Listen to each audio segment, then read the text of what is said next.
avatars. So I've been using. Oh, really? I was interested in that. How is it? Just the mouth moving and the eyes, or is it? I've noticed like they just kind of sit there steady, and So- like maybe you don't really get much of the body movement, but you'll get like you got doors that open automatically, all kinds of different things. But at the end of the day, we use doors. Yeah, the function is the same, but the UI is different. That stuck with me as a designer because that really struck me, right? Yeah. Because it's not a system architect, it's not a database designer, none of that matters anymore. It's not a coder coding. Yeah. Which is not where I came up with Vibe Your Vibe, but it's kind of, that's what it is called, right? That's what it's called, and you're gonna see like avalanche of new so products. I was ahead of the curve and didn't even know, right? Yeah. Vibe podcasting. Vibe.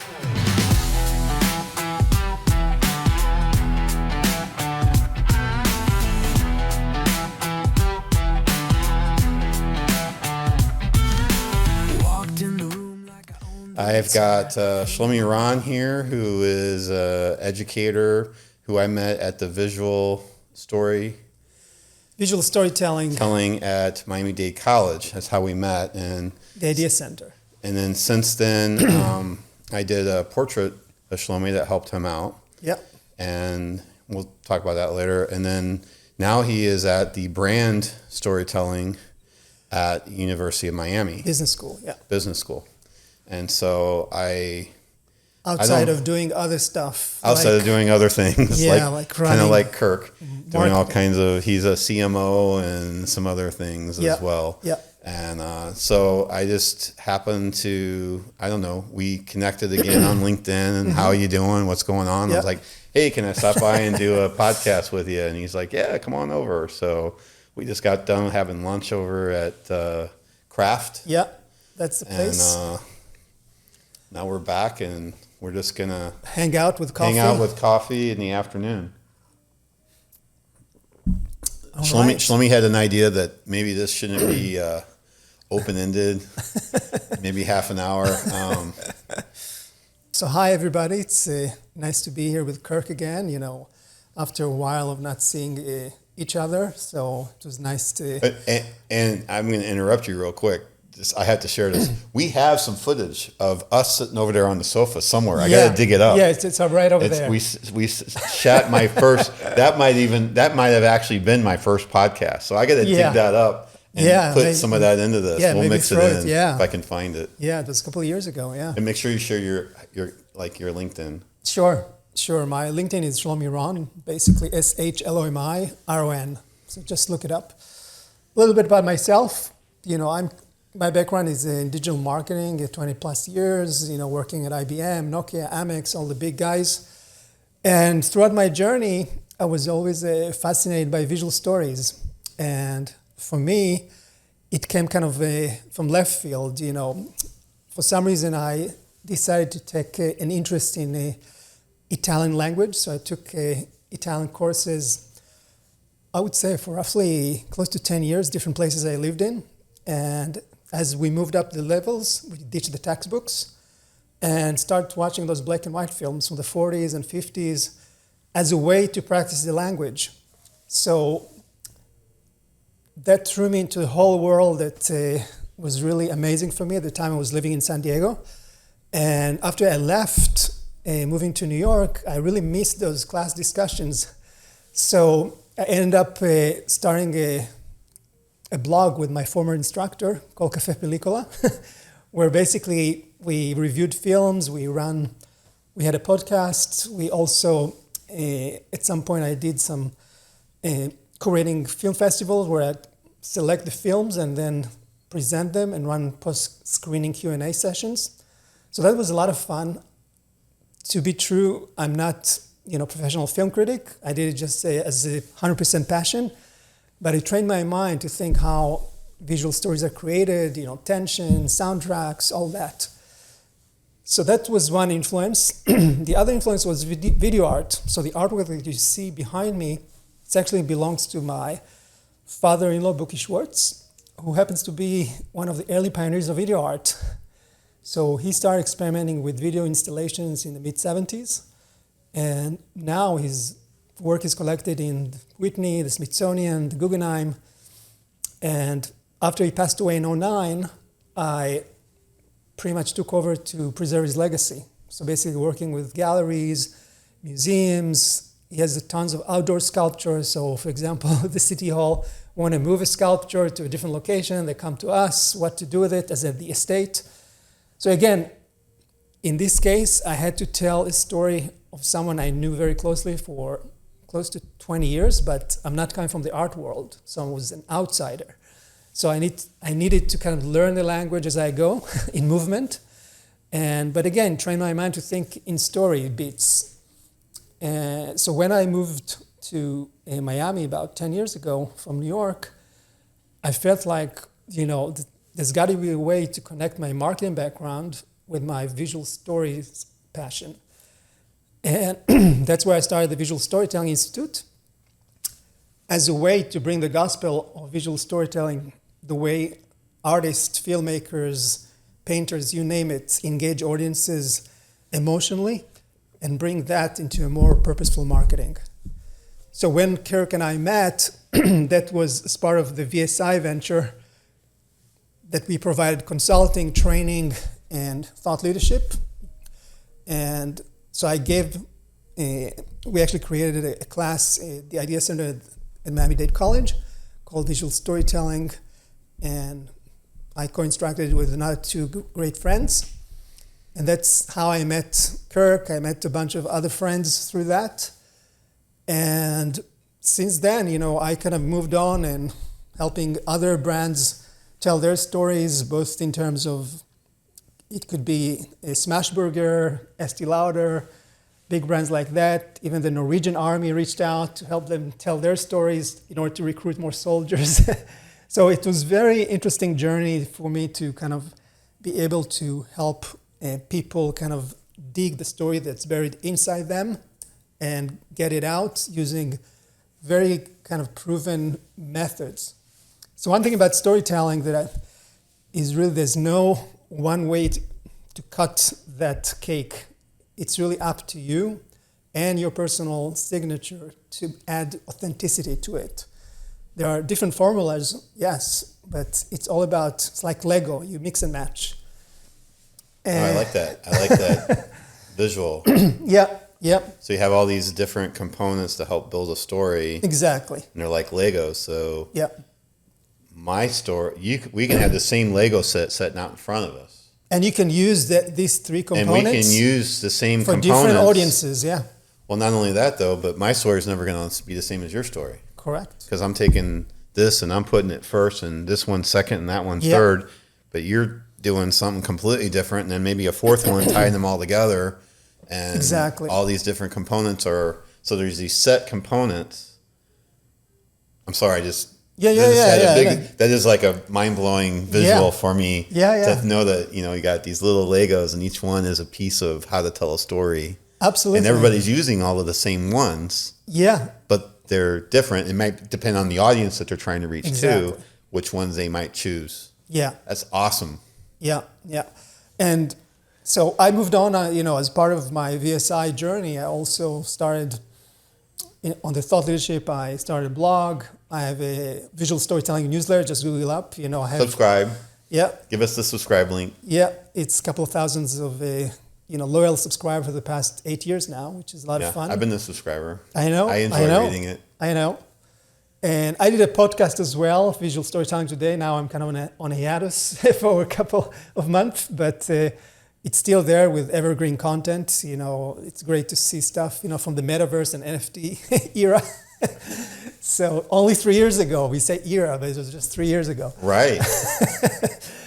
And today I also an adjunct professor at, as Kirk said, at the University of Miami Business School, the marketing department, teaching brand storytelling now for the past 5 years. And it's a lot of fun getting trained the next generation of marketers. So anybody can come take that class? No, this is really for undergrads. Undergrads. Yeah, okay. I'm going to get grad students very soon, but right now it's undergrads. Yeah. So it's not really open to just kind of, the MBC thing was kind of cool because it was open for everybody, yeah. Open for everybody. Yeah, no, this one is part of the curriculum of the marketing department. Oh, well, that's kind of cool too, though, for you to be part of that curriculum. Yeah. At what level would you consider that class? Is it more like a higher classman type level? Like it's an elective, so they it's take an elective. it. Yeah, Okay. they take it really in their sophomore, senior year. Okay. That's kind of the range. And yeah, so it's a lot of fun. Well, tell us what we talked about at lunch about your class. Share a little bit of that, your idea. This will be, you guys will be the first ones to see it. Oh, you Hear mean it. like The students don't even know about this. This might be coming down the road. We're talking about AI. Yeah, so basically... Okay, sorry. And share a little bit. You have. Well, she can't be here because we're making all kinds of racket. But he has like a in-house AI expert. That's true. My wife, she's an AI researcher. So yeah, so I'm exposed, to the heavy-duty AI. I'm just on the surface marketing stuff. So the joke we're having is that she's into the brain from the inside, and I'm from the outside as a marketer. Mm-hmm. Right. Yeah. But any case, yeah. So the class that actually Kirk took as well at MDC it's still using the same structure, because I'm a great believer that people needs to really experience the material, with hands-on experience versus just, passive consumption. So the idea is really that I have a simulation that I have about 50 students, and I break them to pairs of 2 or 3 co-founders. So basically they build startups and come up with a product idea, and they apply then the brand storytelling strategy that I teach them. So many of them obviously come up with mobile apps ideas or things that are really technology driven. So, up till now, it's been, don't worry about building things. This is just a mental exercise. So one of the, with the last release of GPT-5, I guess, one of the things that I might entertain, using is basically have them create a mock-up of their apps using AI, just to make it more vivid and more kind of compelling as they present their new startup. So that's pretty much right. it. And what I was sharing with Shlomi was that I actually signed up for a platform called Replit. I mean, I'm not endorsing Replit as the end all be all. There's Replit, Lovable, Bolt, and there's literally probably a dozen more out there. But with Replit, you can, and I'm sure these others as well, you can actually go out there and create a mobile app literally in like an hour to 2 hours. Exactly. And actually deploy it to your phone. Now, it's not going to be, I don't think, in the App Store or anything like that. Not on the commercial level. But you could share a QR code. Literally, it actually, you just click the link and it shows a QR code. Right. Scan the QR code. You can open up this app. You can set it up to have a user base so that everybody has to have a user account to actually log in 2 hours time. It's just nuts. So I'm going to share. I don't know if whoever's watching this will be offended or not, but I'm going to share my Replit referral code. I get $10 credit to be transparent, and you get a $10 credit if you sign up using that code. And it's a really cool way to maybe play around. It's $25, so stick $25 in, you get $35 credit. It's definitely enough credits that you could create an app, a simple app. You're not going to go. You're not going to create a commercial app with that amount of credit, but it'd be a really cool thing. Yeah. So because to actually go through the class and the branding story and say, oh yeah, by the way, here's my product. Yeah. Go click on it and you can actually use it. Yeah, because typically, this is weeks, months, years, maybe, right? Yeah. To actually create a mobile app. No, it's true, because up till now it was just using a design, basically a Canva to create the interface, or a wireframe or whatever. Yeah, wireframe. Yeah, exactly. Yeah. I'm a certified mentor, a startup mentor with the venture mentoring team. Yeah, and the other thing that Kirk mentioned is I'm also serving right now as a CMO. It's a new startup called DecisionAdvantage.ai, and we basically focus on AI, human input, and decision science. For the defense sector. So we're focusing on high stakes decisions, specifically air missile defense. Right now, as you all know, there's a lot of rising tension around the world. So we see a lot of interest. The technology is based on over 20 years of decision science research. And currently it's a Texas-based startup. And currently based with the Pentagon. Would they be in Austin? Yeah, it's kind of the big hub, right? Yeah, not now? too far from Austin. Yeah. Yeah. And so that's a lot of fun for me, again, to learn to tell stories in the defense sector, And the really sweet spot where we come in is there are many tools that basically give you the information, they just inform, those dashboards, but it's up to the leaders to make the decision. So we kind of close the last mile on the decision point when you are basically bombarded with information coming at you in real time from many sources, and you have multiple stakeholders, each one bring their own perspective to the table. How can you digest? The human brain cannot possibly digest all that. So our system allows you to both digest, present visually in a compelling way, but also give the stakeholders an opportunity to, share their views and make them factored into the single decision recommendation that the system provided at the end of the process. So from that standpoint, again, for me, it's very fascinating. I was not involved in defense before, but I'm learning, and it's a great way. Is your wife involved in that as well with No. her neuroscience? Yeah. Neuroscience background? No, she's not. She's not. I need to rope her in. Yeah. She probably already overextended it. Yeah. Right? She's busy as it is. Yeah. So, but it's a lot of fun, and as I because said, you're as my understanding is looking at patterns to try to predict behaviors. Yeah. Which is very interesting because I guess they have a lot of I don't know how far back, but we've been gathering data, but we probably didn't have the storage mechanisms until just recently, right, to have the vast amounts of, I guess you call it teradata. Yeah, but this out information is really kind of in a walled garden. It's whatever information that you decide to enter. It's not really exposed to the public internet. It's any relevant data that you upload or through API connection. So it's because of the sensitivity of the information, so it's got to be secure data. But at the same time, this has commercial implications as well, yeah, right? Yeah, because we're actually testing it right now with a global insurer. And that'd be perfect, right? Yeah, because they're on the line. What do you call it? Actuary? Yeah, because that's what they're doing. They're running all the numbers. And they, also. So I guess, I don't know anything about it, but I'm just speculating. Yeah, you're speculating. An actuary probably, like you were saying before, would be looking at dashboards of data.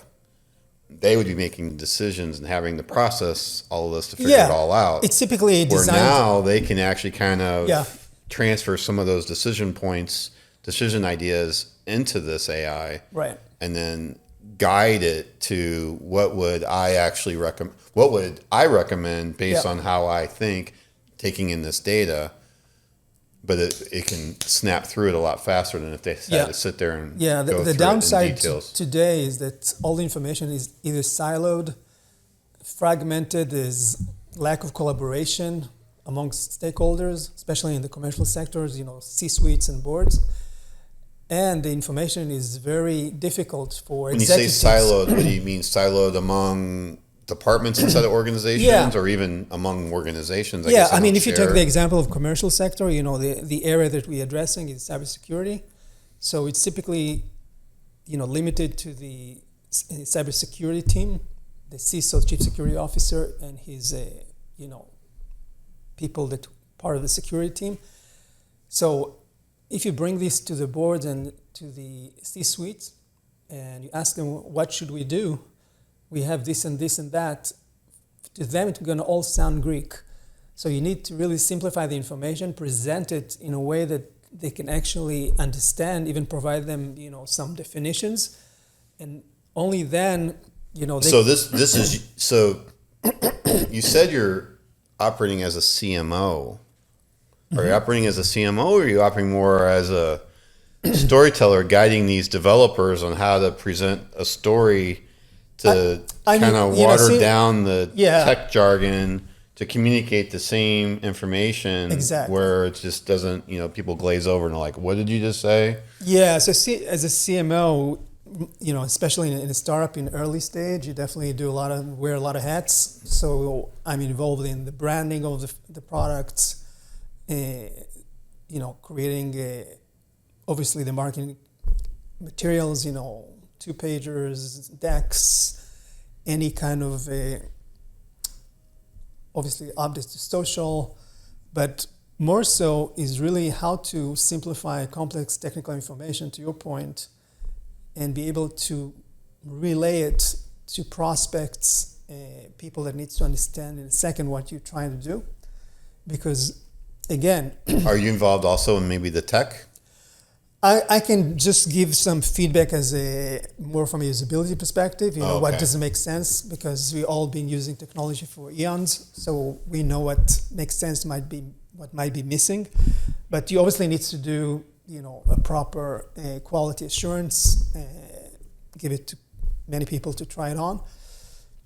But what I was trying to say, in the commercial sector, you have a cybersecurity team that can actually use it to increase their cyber resilience. But if it's a global insurance company that maybe sells cyber insurance policies, they can actually use it either as a remote. There's this category called virtual CISO, where they basically can provide remote managed services to their small to medium clients that don't have a cybersecurity team. So that's another benefit, that it can work both internally, but also as a managed service. You said CISO. What does that mean? I've not heard that before. Chief Information Security Officer. CISO. Yeah, CISO. CISO. Yeah. Okay. Yeah. Like a seesaw, like a kid's toy. But starting with a C. But with a C. Yeah, yeah. And so it's the Chief Information Security Officer. Got it. Okay, cool. Number. Yeah, this is a big job. Yeah, because he's on the line, or she's on the line. If There's been so a many data breaches breach, all the time. Exactly. It's like happening all the time. Ransomware, all that. Yeah. What's the story with that? Do you have any insights to why that's happening so often? I mean, is it really that valuable to get all that data, or is it like I heard somebody speculate that it's sort of like these players out there have this idea that maybe I can't do anything with the data today, but in 5, 10, 15, 20 years, get the data and hold on to it. Right. It might be valuable then. I don't know. To me, it's really, either it's for greed, ransomware is a perfect example. And data breach is another one where you basically, if it's a financial organization, like a bank, you're actually hitting people's bank accounts and getting into sensitive information that you can actually maybe use. So the way, if you kind of zoom out from that, it's really about the more the technology getting sophisticated, especially now with AI, it's a race between good actors and bad actors. Because everybody has the same access to the same machinery, and it's like a cat and mouse race. Right. It's really leveled the playing field for everybody, yeah. Including, as you said, though, unfortunately, including the bad actors. But it's really leveled the playing field for everybody. Yeah.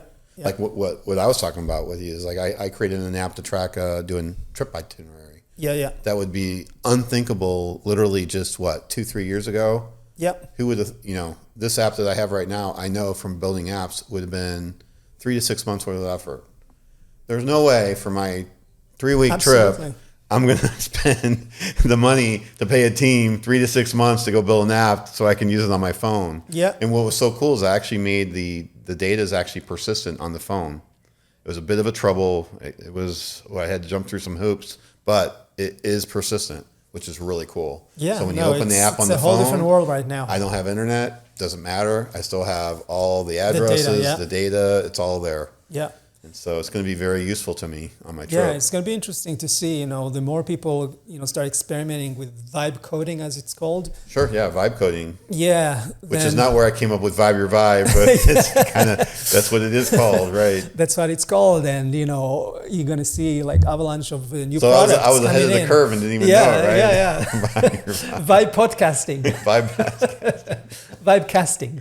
Yeah. Yeah, but it's going to be very, my thinking, that's what I think, the AI is going to basically bring up the floor much higher in terms of, what, as you said a few years ago, it was unthinkable. The quality entry point is going to be much higher. But to stand out, you probably would need much more than that entry level. So I don't know if you need more than the entry level. I think it really does go back it's down to creativity, crowded. though. It's going to be more It's going to be crowded, but I think it comes out to creativity and design, being able to see the real problem. Yeah, I think a lot of you people hit it actually right on the head, because this is one thing that I keep pounding to my students and clients, especially in the entrepreneurship sector. Not a lot of people know, but the actual stat is about 90% of all startups fail. Right. And do you know what is the number one reason? Creating a product nobody wants. Exactly. No market need. So it's not that the product was bad. Yeah. It was just a nice It's to a great have. product. Well, I guess one, I think Yep. I could name one that was pretty famous was, I don't know where they're at today, but I don't see very many of them, is Segway. Yeah, it was long gone. Yeah, the guy is now all in a whole different regenerative medicine Right, journey. but he's like, oh, this is going to change the world. Yep. It didn't. Yep. And he had this vision that it was, this great, and it was a really cool product. I mean, Yep. if you travel around different cities, I think they still might have Segway tours, which makes sense. That's actually fulfilling an actual need, right? Yep. Because how do you get people to go see more of the city, Right. and get to experience it on a very intimate level versus just being riding around the top of the bus? Mm-hmm. Riding around in a Segway is definitely a better, Yep. more intimate experience, right? But then So all those mopeds, the electric mopeds came along. The scooters The and scooters, stuff, yeah. right? So that kind of did away with, Yeah. and I'm not sure if they're still doing the Segway tours anymore, because you could just go get a bird or whatever it is. Exactly. But to your point about the problem, as more people, and we're still in the early stage of AI, not a lot of people have any clue how to use it yet. Well, it's all dystopian. I see so much is like, Yeah. oh my God, the world's going to come to an end, and No, I'm AI not is talking going to about take that. over. I'm just talking about what we discussed but- earlier about the apps. Yeah, more but people that's are my gonna point, use- though. They're not seeing the bigger picture of all this. Where before it would have been financially incomprehensible to actually create an app to solve this small little problem, that I guess the way I would tend to put it, maybe there's, I don't know, in the big scheme of apps, maybe there's 10,000 people in the United States that could use this app to solve this problem. 10,000 people would never be a large enough user base to justify going out and building an app. Right. Today, that's changed. That would be definitely a large enough user base to justify the commercial ability of creating an app, just knowing that you're going into this creation, it's only going to serve 10,000 people. That's the maximum you'd ever help. But it's a moving target. That's why I'm saying, you have two layers here. One, you need, as more people producing more apps, it's going to be very crowded. And if lots of noise. Yeah, lots of noise. And if more people actually creating very lookalike products, again, the problem you mentioned earlier, you got to focus on a must-have problem. This is also a moving target. That must-have problem that you have today might not going to be there tomorrow. Well, we talked about it. I said, you might your product might be only viable for 3 to maybe 7 years. Exactly. And then boom, it's no longer viable because either that problem no longer exists, or people have moved on to something different. So the turnover, or another like to the point of the Segway example, even. Now there's scooters that are readily available, very inexpensive, and accomplish the same result without having to have the expensive gyroscopes and everything else that caused the price of a Segway to be so expensive. I think they were over $1,000 when they first came out, if not mistaken. So now you got scooters that don't have a gyroscope, that need it, and still accomplish the exact same result. So, that moving target, it definitely shrinks the lifespan of a potential product for sure. Yeah, but this is just the nature of technology that keeps changing. And one of the things that I read actually this morning, with all the AI excitement in the commercial sector right now, there are tons of AI pilots, but the majority of them fail. And a lot of people say this is really resembling, if you remember the early .com, where there was huge euphoria and misconception about, wow, this is going to be huge. What the internet's actually going to do for us. Yeah, and then it kind of level off after a while. So the players that you see today are big players, the giants might not going to be there, in a few 5-10 years from now. So it's still early. That's what I'm trying to say. Yeah, for sure. Definitely early. Yeah. But I think for me, the outlook is what was always the bottleneck to creating solutions to solve problems when it came to software and app design. Mm-hmm. The bottleneck was always on the development side. Yeah. That bottleneck has now been removed. Now the focus is on the design. And I just wonder to myself, because that bottleneck was in the development, like all the companies out there, we need to hire more developers. Everybody needs to go out and learn C and React and all these tech stacks that are out there. Angular at one point was something.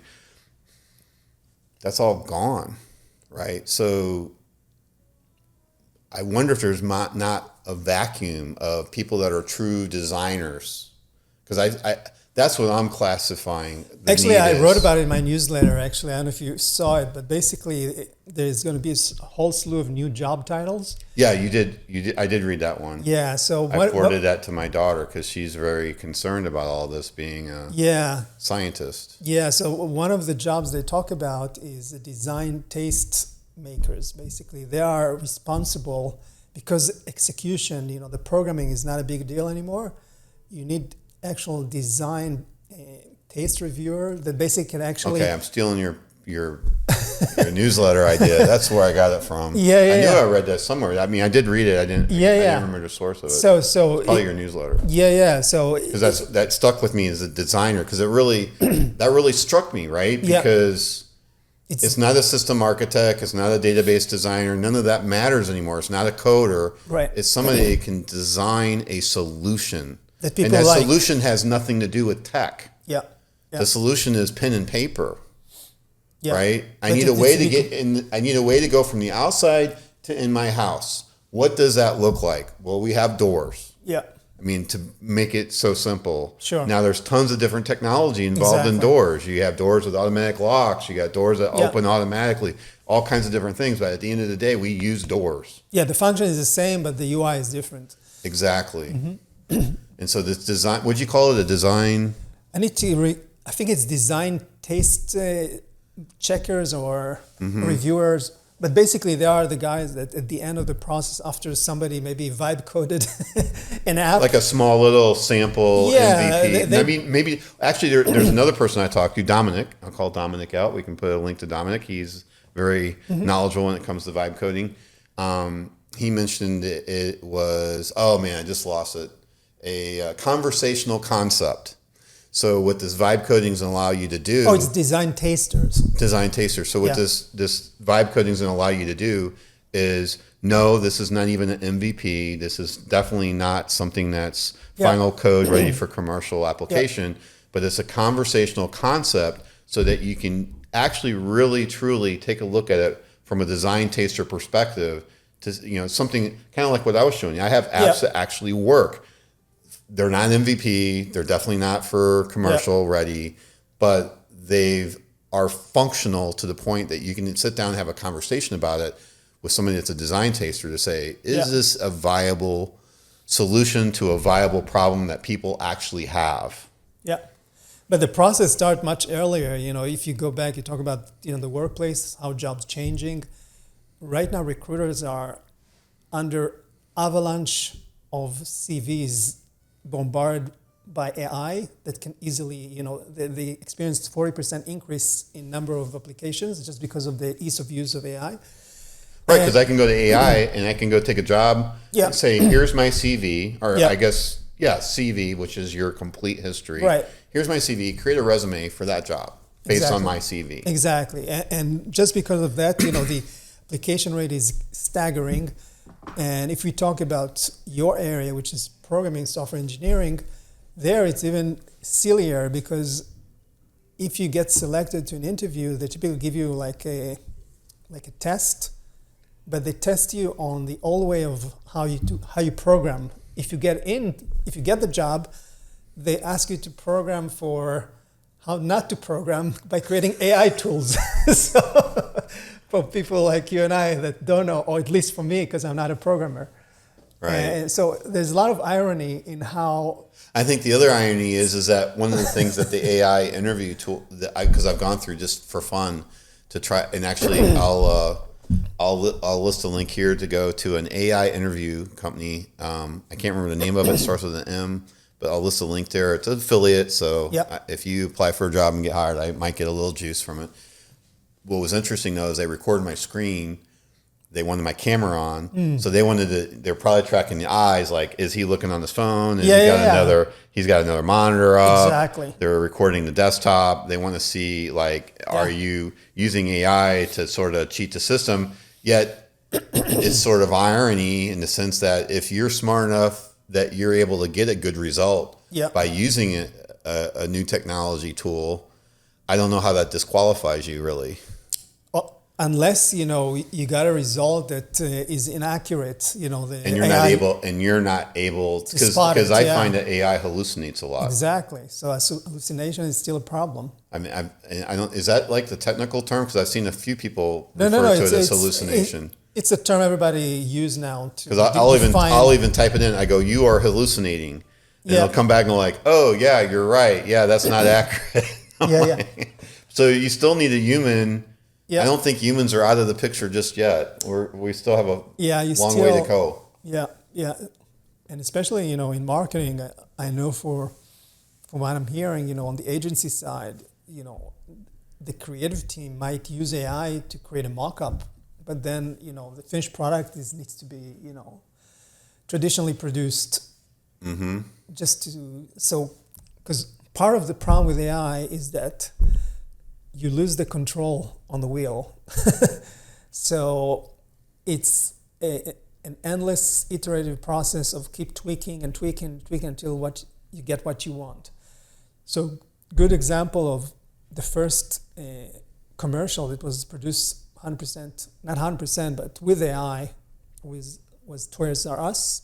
They created AI-generated video. Oh, I didn't know this. So it's Toys R Us. Yeah, they used Sora. Okay. But still, it's not like you put a text prompt and on the other side comes the finished product. Many iterations. Many iteration and a lot of editing as well. Mm-hmm. So there are tools, AI videos out there that allows you to kind of type in something and get the whole thing. But still, it's, at least from what I've seen, it's low quality.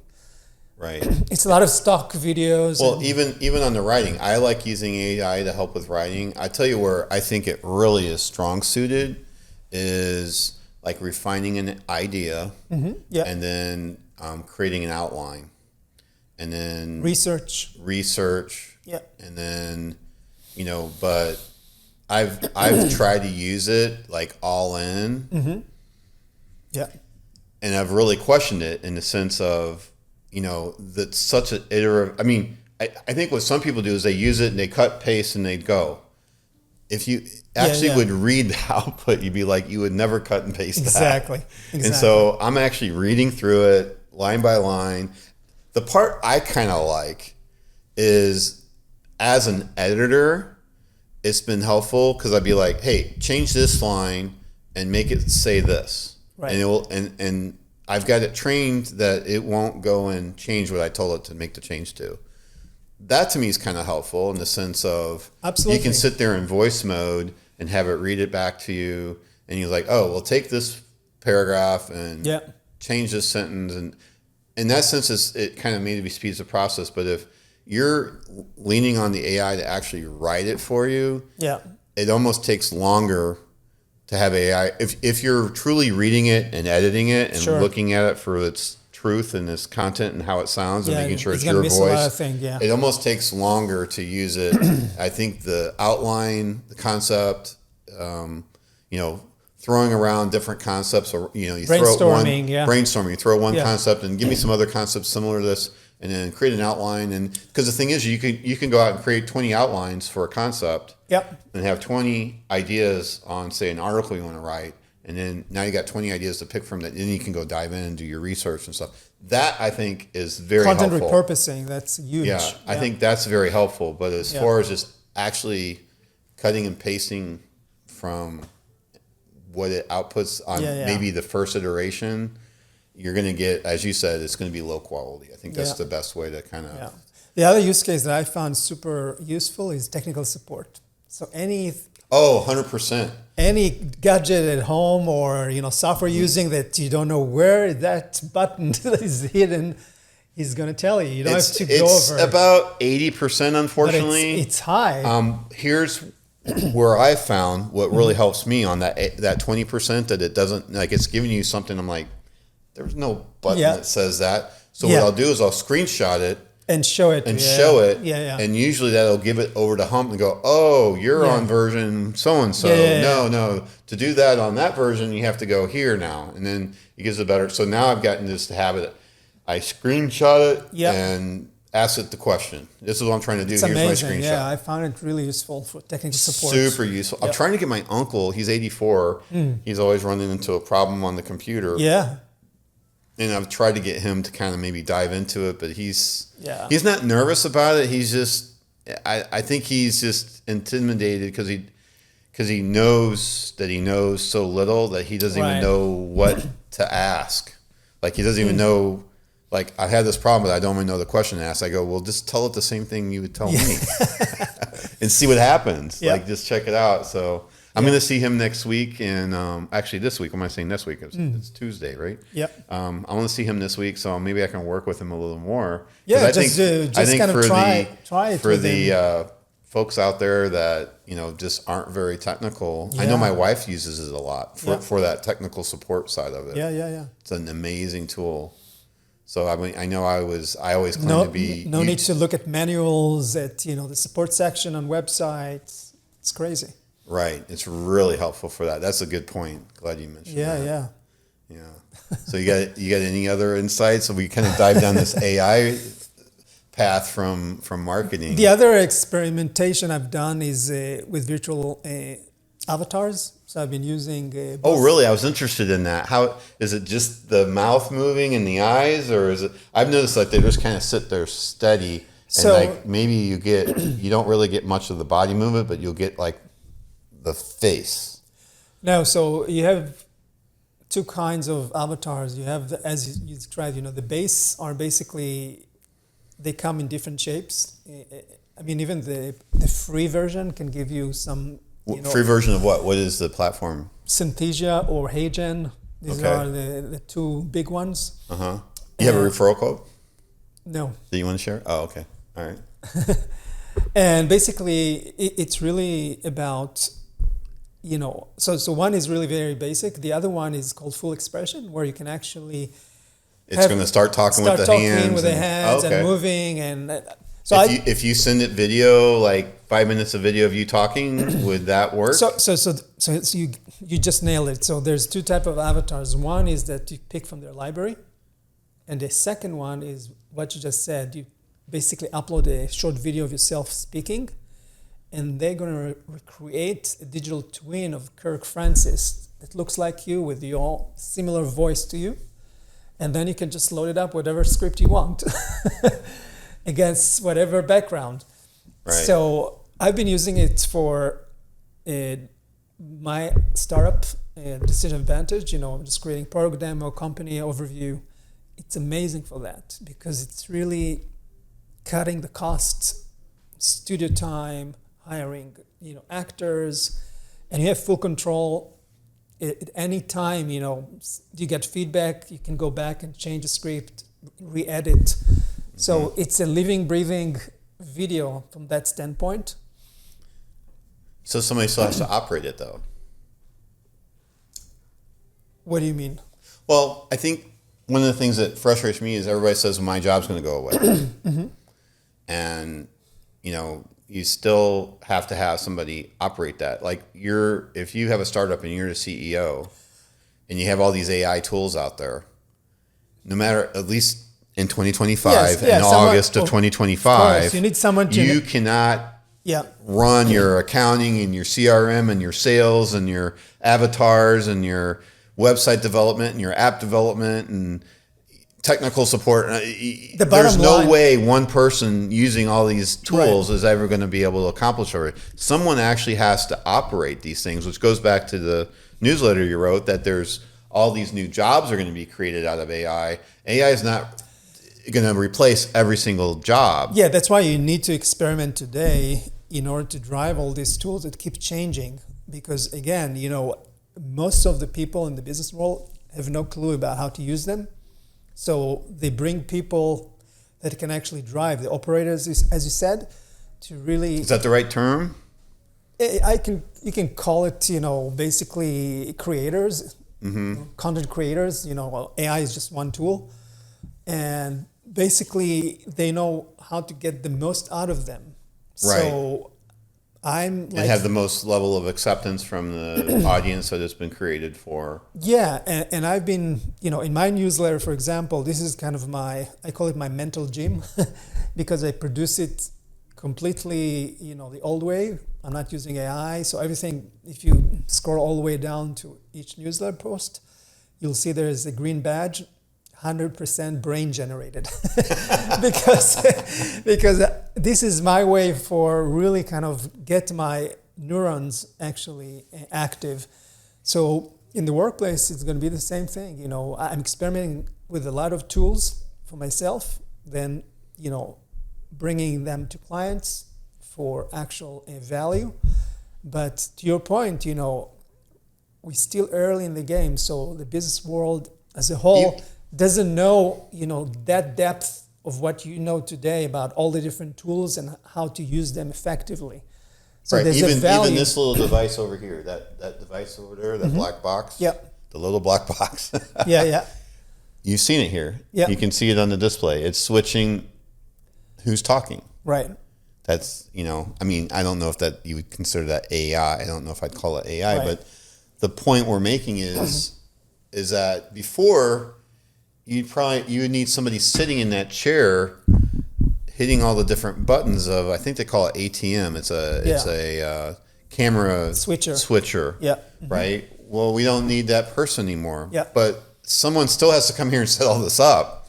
Sure. It's not setting up. You're not pushing a button and say, "Oh, go set up the tripods and the cameras and connect all the cables and all that." You're going to still have to have somebody that's knowledgeable in that part of it. And I think that's a prime example of where AI is going. Like, you're still going to need people to do certain things. Yep. It's going to help because now this is making this affordable instead of having to have I'm with somebody that's in operating the cameras. It can be solo. Yep. And you also hit on another thing. This is, if you remember your first class with me, the first thing I introduced, why do you need the visual storytelling or brand storytelling, is because any business today is really facing with, I call it a dragon with three heads. It's staggering information overload and shrinking attention span. And right in the middle, this is from the past 3 years, you get crazy amount of misinformation and disinformation because of AI. So there's another term I'm going to throw in because it's so easy to produce AI generated content. There's a new term that's came up, slope, which is low quality AI generated content because the ease of use. So it's called slope. SLOP. SLOP, but it's pronounced slope. Yeah. Or is it slop? Slop, maybe. Okay. I have no idea. But that's how... Does that stand for something, the SLOP? Probably. Probably. But that's how, And that stands for low quality AI-generated content. AI-generated content. So basically there's avalanche of, poor content, but as technology is getting better, it's going to also be very convincing and misleading. So going back full circle to what you said earlier about putting all this setup, even if you have AI to switch between cameras, you still have to be here in person in order to produce the result.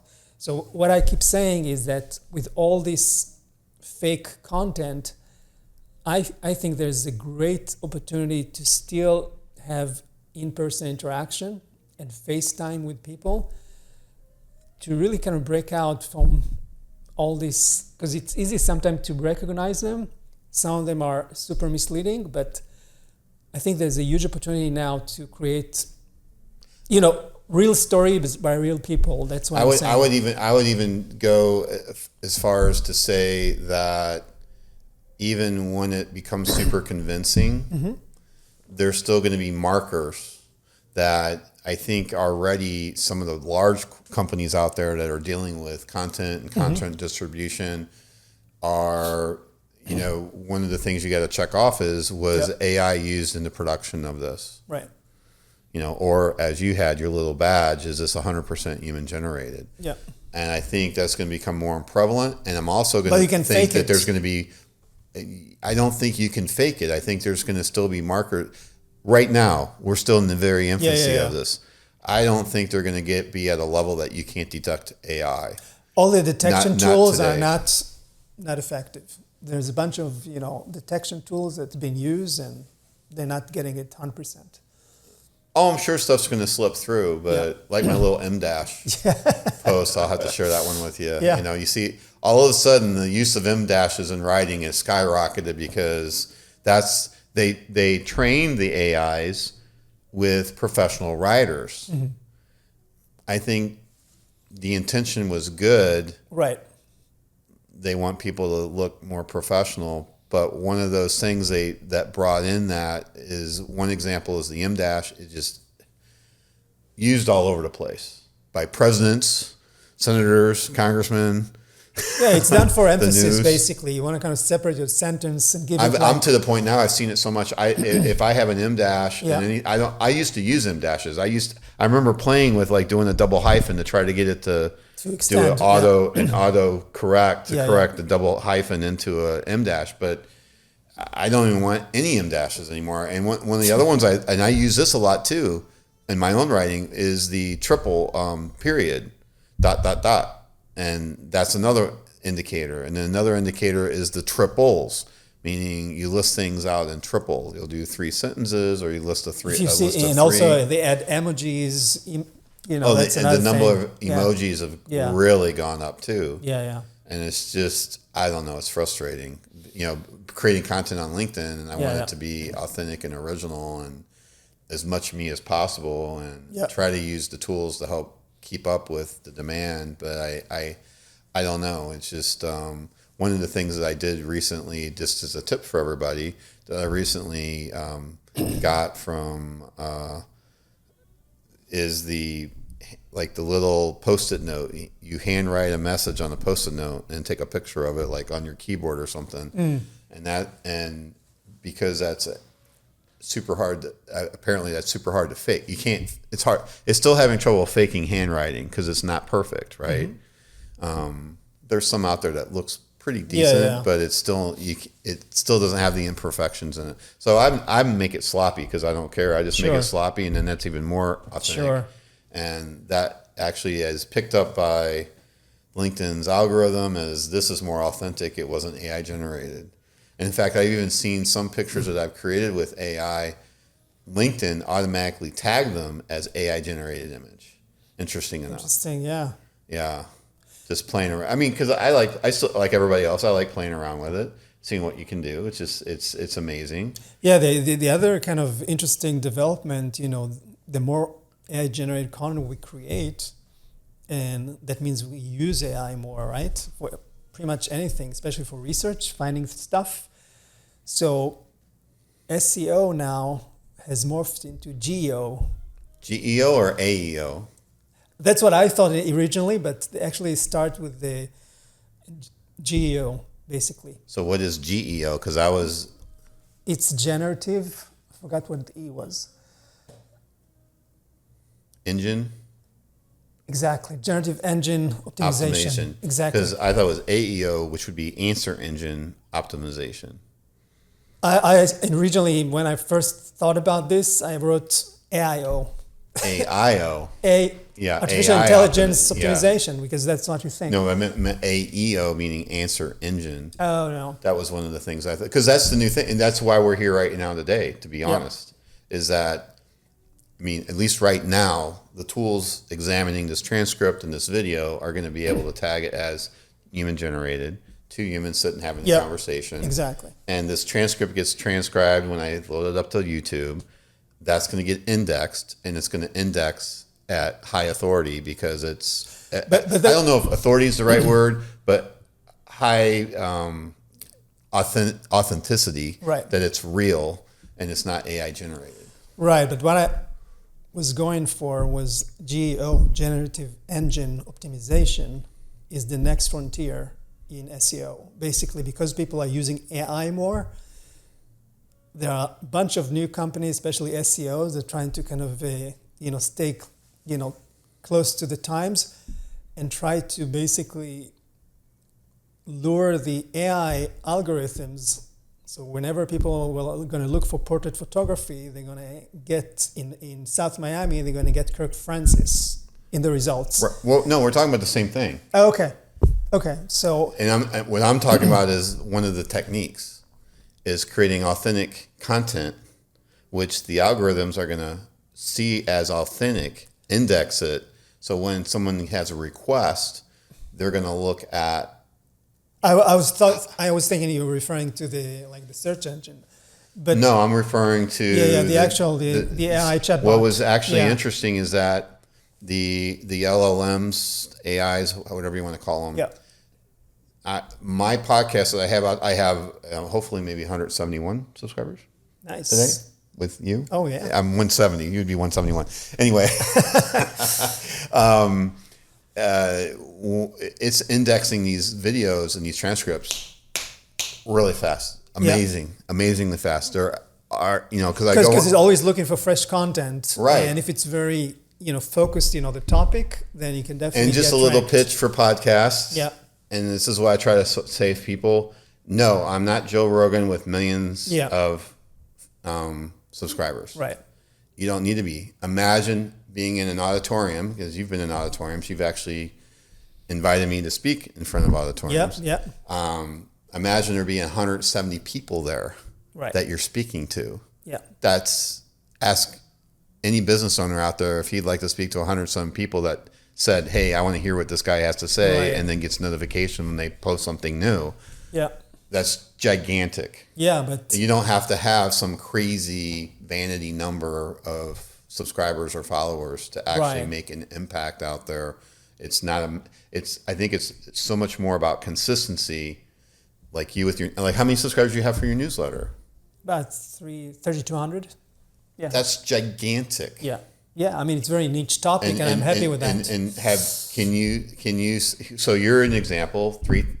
3,000 plus subscribers to a newsletter that on Substack. On Substack. So we're promoting Substack now. Yeah, it's actually one of the better platforms for, I guess, blogging. Yeah, because I started with MailChimp initially. Oh, okay. Yeah, and then I switched. Then you switched. And after hitting the 2,000 free subscriber limit. So you're using that, and can you share what 8 years, right? Yeah. So what kind of opportunities have come through your way by consistently hitting MailChimp and or now Substack for that period of time with all of those subscribers? I mean, I got it. There's been something, hasn't there? At least something. Yeah, there's potential clients came through that. I have not a whole lot but I have a few paid subscribers as well, and also pushing my ebooks through that. I've published a book. You can look it up, Total Acuity. And is that the one that I have? Yeah. Okay, I have a few copies of that. Yeah. For my art project. Yeah. So I got to get started on that. Yeah. We'll work on it. You're gonna crack the whip. Kirk, get started. Yeah, but basically, it's a great platform to I publish every Sunday at 11:30. Oh wow! So you even have a set time that you send it out. Okay, so very in my regulated. Mind, speaking about storytelling, for me, I think that my subscriber I'm part of their Sunday habit, Sunday routine. Okay. To receive my newsletter I actually have a routine. We haven't narrowed it down to a time. Yeah. But we like to put our podcast out on Mondays. Okay. And Wednesdays on YouTube. Yeah. And then we push out a specific. We generate a specific clip for LinkedIn, and we push that out on Tuesdays and Thursdays. Yeah. I don't know. I'd have to talk to my team. I don't do it. I have a team help me with all of that. Right. But No, I enjoy doing it. I wonder if I should maybe even narrow it down to a time. Yeah, because you just We got to narrow it down to a day. Yeah. Every now and then we have a miss, it happens. Yeah. But most times it's important to have that a consistency and a cadence. That's what I try to explain to folks. Right. And so you found that cadence has helped with your subscriber base, but you're looking at them involved. The production team, you're looking at it. So it's at him, because it's not, for me, this is how it starts. Around Wednesday, tomorrow, I kind of write the first draft. And then every morning on this table that we're sitting around right now, when I'm having my coffee and my, oatmeal, I'm going to pump my iPad and just make a few tweaks to the draft. And from Wednesday until Sunday, every morning, I'm just going to do the same thing. Read it again, add a new one, because every night, you're kind of sleeping on it, bring new ideas. So it's a Wednesday, Thursday, Friday, Saturday, and then by Sunday, so by day 5. Yeah, it's going final. out. Yeah. Okay. Yeah, so for me, it's very relaxing. Do you make any changes on Sundays?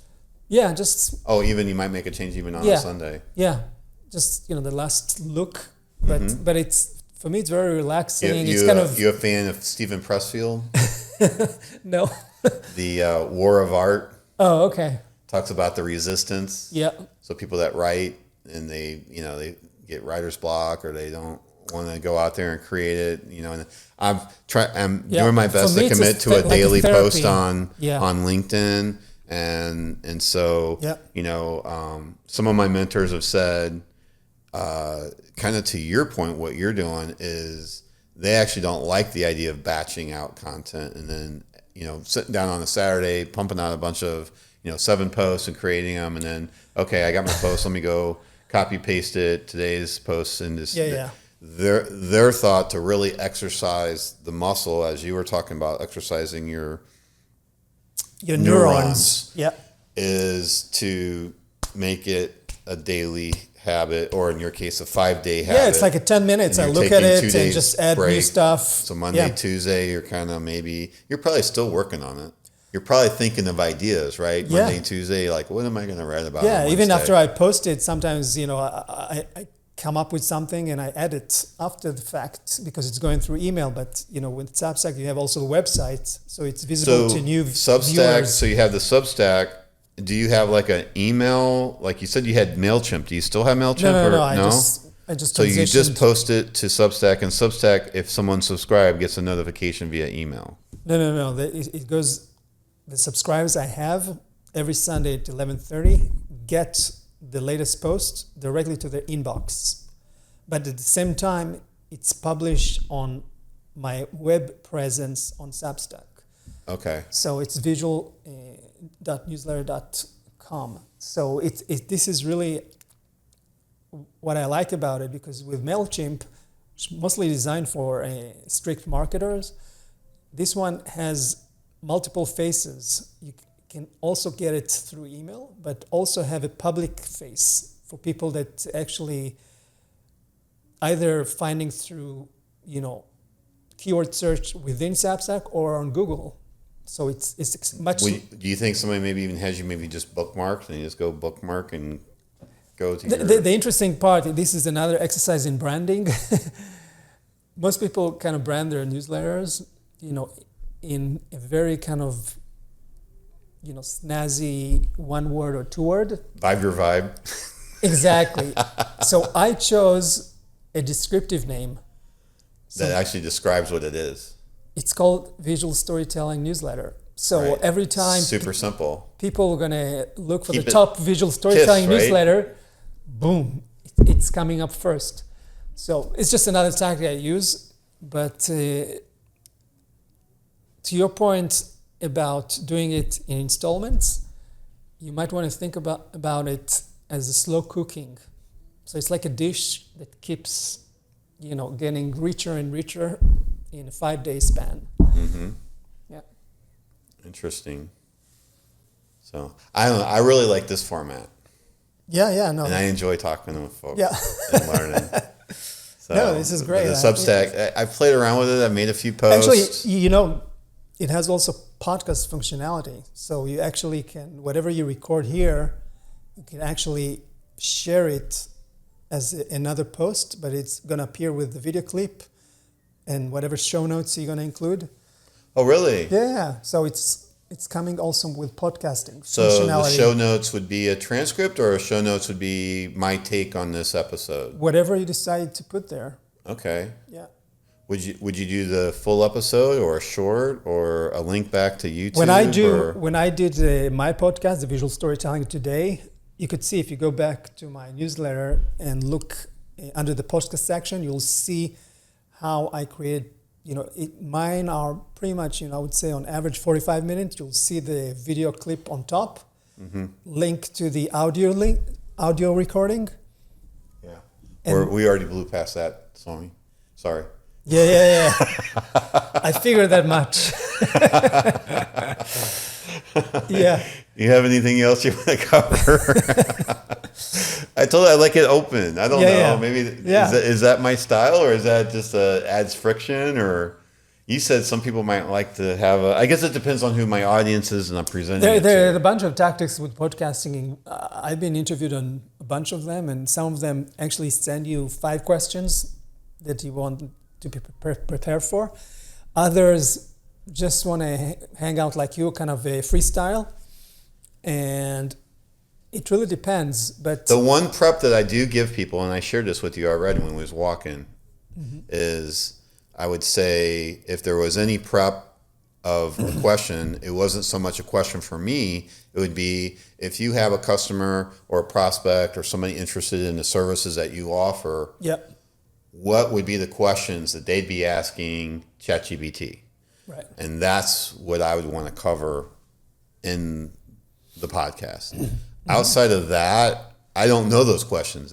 You're going to know those questions better than I do because you know your business and your prospects. Yeah, I mean, I can tell you what I've done with my podcast. Whenever I had a guest, first of all, I would select guests that are expert in specific field. For example, it could be, expert in virtual asset investing, or it could be a person that is involved in food storytelling. All kind of aspect of visual storytelling you can think of.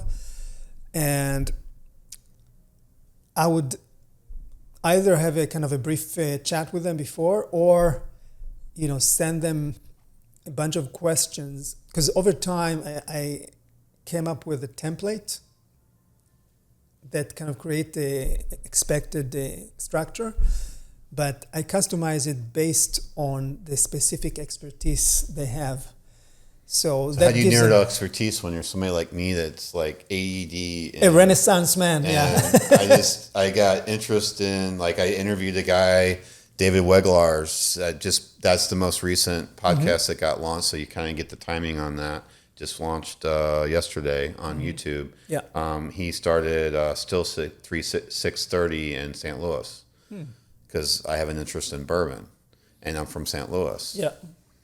So and I'm actually going back, and I'm going to do a podcast at the Gin Room with Natasha, which is in St. Louis, and then part of Thursday when I get into St. Louis, I'm sitting down with Steve Spear, who's a home builder, because I'm working with Steve to build a home. So these are all just things that are happening in my. These aren't just random people that I decide to, and they all have an interesting story. Right. And I guess that's kind of my angle. Because your style is really kind of, I think you are about. If let me ask you this: if you need to explain to someone, in one sentence, what is your angle for your podcasts?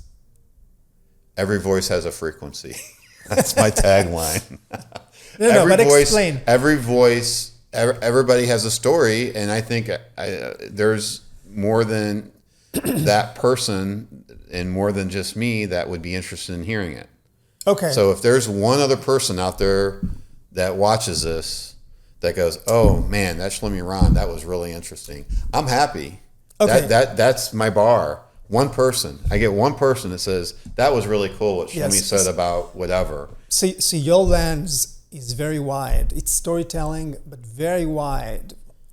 So what I did, if you remember, I interviewed you on my podcast a couple years ago, and you can include the link. If you We'll put the link out there. And Did you interview me? Or? Yeah. I interviewed you, and we did it on portrait photography. And again, because it's part of the visual storytelling. You weren't there. No, we did it on Zoom. Was it Zoom? Yeah. I typically run my recordings on Zoom. Okay. Well, we also did another one for the Idea Center. Yeah. Oh, yeah. That was a promotion video clip for the class, for the course. Yeah. And then, since we're going down this, see, this is squirrel. I'll call it out. I can admit who I am. I wanted to cover, and I know we're at hour and 17 minutes, but I wanted to cover this and I think it's really actually really important. It was, you asked me to speak at a Idea Center event, and you're like, because you've had conversations with me. I don't know if that was before or after I did the promo, and you're like, oh my God, this guy's great. Get him up there. I was so nervous in front of a group of people. Nervous. And you're like, Kirk, just be yourself. Throw your notes away. You know this. Yeah. What are you doing? Yeah. And so I think I've learned since then, but I still haven't stood in front of a crowd.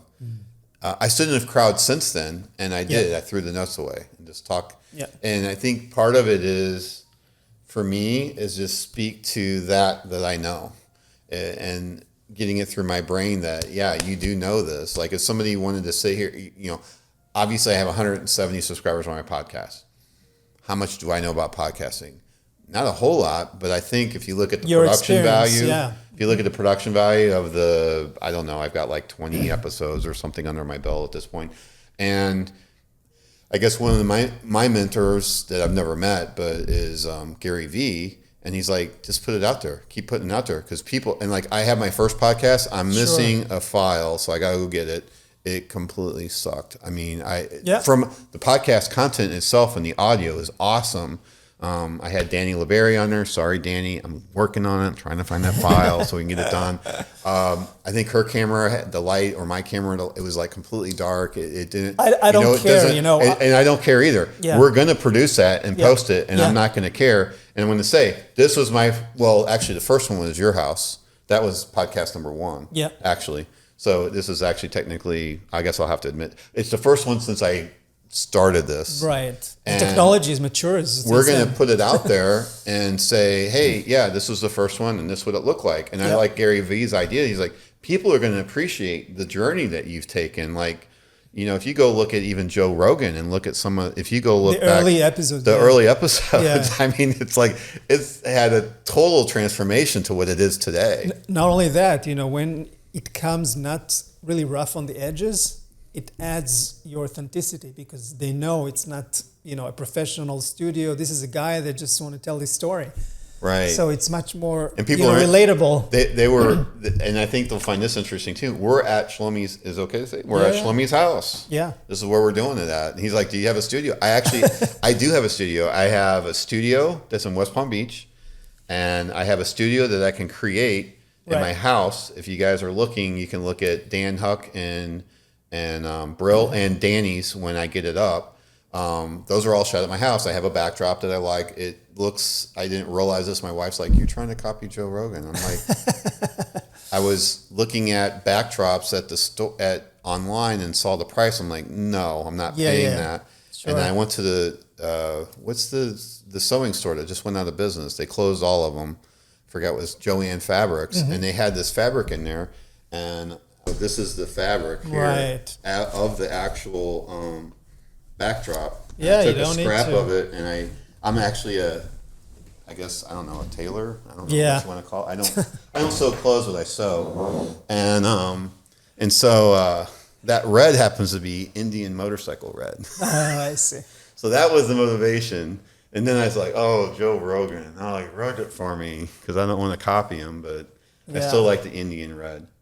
No, I mean, the funny part about virtual background, especially if you're doing remote podcasting, you can really play with the background. In my case, the one that you see over there, this is where, That one, this tree or the one inside? Inside. I actually took a photograph of it and use it for my background. So you could have that background real life, or you could have it virtual, and you never know. Yeah, so that's the kind of funny joke I'm telling. It's both virtual and real life in the same cool. time. I like it. Because it's so compelling. There's a lot of art behind it, and it has a nice backstory that makes it interesting. Yeah. Oh, yeah, for sure. You know, that's your wife's, your father-in-law, I guess. Yeah, exactly. Her father. Exactly. I guess she likes his art. It's all over the house. Yeah. Yeah. Beautiful. Yeah. I mean, the mixed media is amazing. Yeah, and I'm a big mixed media fan, so you really get me sucked in when you go to the mixed media. Yeah. And his is just wow. Yeah, and if you want to kind of learn more, you see some of his video examples on bookishworks.com. Actually, I did. Yeah. I looked at that. It was like when you consider the time. The time, yeah. It's pretty advanced out there. Yeah, it's all about optical illusions. That's what he was focusing on. Makes sense with the drawings. Yeah. Or I don't know, is it charcoal? Yeah, these are kind of wood logs. No, I'm saying, is this charcoal? Yeah, or is it paint? yeah. This is charcoal. Colored charcoal. Yeah. Interesting. So, well, I think we're done. Yeah, no, it's been great. I'll be very interested to see, what is the end result. It always turns out pretty decent, I think. It's going to be a 5-hour interview. No, we're only at, hour 23, so it might chop down to maybe hour 15. It's like almost like... You know what the worst thing is, though? It's like a full movie, almost. Yeah, I did a Zoom, and the Zoom, for whatever reason, failed on me. Uh-huh. I got to still double-check my computer. It might be on there. Mm-hmm. But I met Aaron. I don't know how we met. I was following his content, and we started messaging each other. Next thing we know, I was like, you got a podcast? Yeah, let's do it online. Let's set it up. My internet was not doing so hot. And we were on, this is my longest one yet, 4 hours. Oh, wow. Yeah. And I was trying to get what I wanted out. Aaron's like, did you get what you wanted? And I'm like, not really. I think he was interviewing me more than I was interviewing him. Yeah. And so we're set to do another one, and it was supposed to be last week, and I don't know, I fouled up my calendar and messed up the time. Yeah. So, but we'll do it again. But now we're using Riverside. So I've done a couple through Riverside already. That's good. And it's a lot better platform for that because I'm not anti-Zoom. I still like Zoom. Yeah. It's just with Riverside, it records to the each person's computer and then it uploads. So if there's an internet blip or something, it doesn't matter because you've got it on each person's computer. Do you also does it provide you like the script? It's also kind of a auto script? Riverside. In fact, we haven't done it yet, but Riverside actually provides a lot of AI editing tools. Oh, okay. So similar to this automatic switching based on the microphone. Yeah. They have a lot in maybe shared screens and all of the stuff. So because a lot of the work of the post production, especially like the show notes today, it's pretty much automated. It's automated. Well, the transcript. Yeah. I don't know about show notes. What do you mean by show notes? The transcript, obviously, but show notes aren't going to be like time stamped. It's going to be more. It's just more like the links, an outline. Yeah, links. Resources. Oh, links, resources, things stuff like that. Oh, so we'll have to make sure we include that. Okay. Yeah. Usually, I don't know. What we try to do is we actually try to put it in the what do you call it, lower third. Yeah. We'll put it there, but you're right. We probably should make sure that we're putting that in the on description. The web page. Yeah. Mm-hmm. On the web page. It's also you can include it also on the iTunes of the world. Right. We haven't. I've looking on a distribution platform. I'm not sure if Riverside's able to do that for me, or if I need another one like Lander. Yeah, not another, promoting Substack, but they actually can distribute it for you for free. It's part of my Substack. So maybe I just need to use Substack instead of looking at some other platform. The situation with that, and I think what some people don't understand is like I have a lot of tools already. They're already paid tools. I pay for them. It's a matter of working it into your workflow. Yeah. And that's where the decision gets bottlenecked. Yeah. And that's why I haven't made a decision yet, because I want to make sure it's the right. I don't want to be going from this to that to that. Like once it kind of, I mean, at least get 3 or 6 months in on a tool. Yeah, well, you can always cancel your subscription. I know, but I like, once we get it involved in the workflow, I want Right. to kind of stay with it. Sure, So, yeah. keep, you're spinning your wheels, just keep changing all the time. So, Yeah, but if it anyway. can reduce costs for you, that's So it's an we important factor. we're missing one thing though. We wanted to plug. We wanted to plug your group, right? Did we want to plug them or Which group? the VT? We basically coach founders and small business owners how to improve their business results. With startup founder is mostly around improving their pitch deck and helping them with funding advice. It could be operation. We have experts from a variety of fields, and it's a lot of fun. I'm been supporting different groups for major corporation, for example. Target has their own kind of entrepreneurship program, so we get, founders from there or other corporations. We have collaboration with different universities. And what we started doing in the last couple of years is a collaboration with Emerge, which is a major conference here in Miami, maybe one of the top tech conference. So we mentor their startups. And this year I also served as a judge in their startup competition, which was a lot of fun to see a startup trying to do their best. So for me, it's a great way to be exposed to new ideas and how people try to better articulate them, how they vet the problem. Most often they don't. Back to what we were talking about. They create a solution for a problem that doesn't exist. Yeah, so customer research, early research, what we call product market fit is not, it's an area that definitely needs a lot of work. So they could, this is actually something we already talked about that I'm going to sign up for. So, I've got all this equipment, I have a team, I have the engine. Am I putting the right story with it to resonate with people to solve a problem that they have? Exactly. So you have a Swiss knife, but how you can actually use that Swiss knife to address a very specific must-have problem. So maybe you're going to drop a few of the knives from your from multiple hats and focus on specific ones because that's where the problem asks for it. Okay, I know we were wanting to wrap up, but I gotta die. Now you open up another can of worms. So So one of the things I talked to, his name is Matt Platt, and he does restaurant marketing. And I asked him if you had to start he's built a really successful restaurant marketing, and he even owns applications to help the restaurants and stuff like this.